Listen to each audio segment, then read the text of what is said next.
ഇന്ന് നോക്കാൻ പോകുന്നത് ഹൃദയപൂർവ്വം എന്ന ചിത്രത്തിൻ്റെ 18-ാം ദിവസത്തെ കേരള ബോക്സ് ഓഫീസ് കളക്ഷൻ റിപ്പോർട്ടാണ്. വീഡിയോയിലേക്ക് മുൻപ് വീഡിയോ ലൈക്ക് ചെയ്യുക, ചാനൽ സബ്സ്ക്രൈബ് ചെയ്യുക.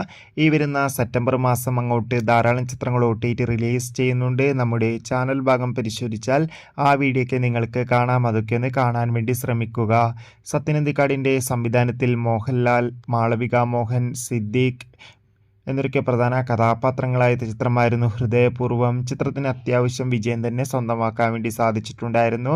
അതുകൊണ്ട് തന്നെ ഏവരുമേറെ ആകാംക്ഷയുടെ ചിത്രത്തിൻ്റെ ഓരോ ദിവസത്തെ കളക്ഷൻ റിപ്പോർട്ടും അറിയാൻ വേണ്ടി കാത്തിരിക്കുകയാണ്. ഇന്ന് ഞായറാഴ്ച ദിവസവും ചിത്രത്തിന് അത്യാവശ്യം ഒരു ബുക്കിംഗ് തന്നെയാണ് കേരളത്തിൽ നടക്കുന്നത്. അതുകൊണ്ട് തന്നെ ഇന്നും കേരളത്തിൽ നിന്ന് ഏകദേശം 1 കോടിക്കടുത്ത് വരെ കേരള ബോക്സ് ഓഫീസ് കളക്ഷൻ നേടിയെടുക്കാൻ വേണ്ടി സാധിക്കുമെന്നാണ് ഇപ്പോൾ ട്രാക്കിംഗ് റിപ്പോർട്ടുകൾ സൂചിപ്പിക്കുന്നത്. കാത്തിരിക്കാം ഹൃദയപൂർവ്വം എന്ന ചിത്രത്തിൻ്റെ കൂടുതൽ ബോക്സ് ഓഫീസ് കളക്ഷൻ റിപ്പോർട്ടിനായി.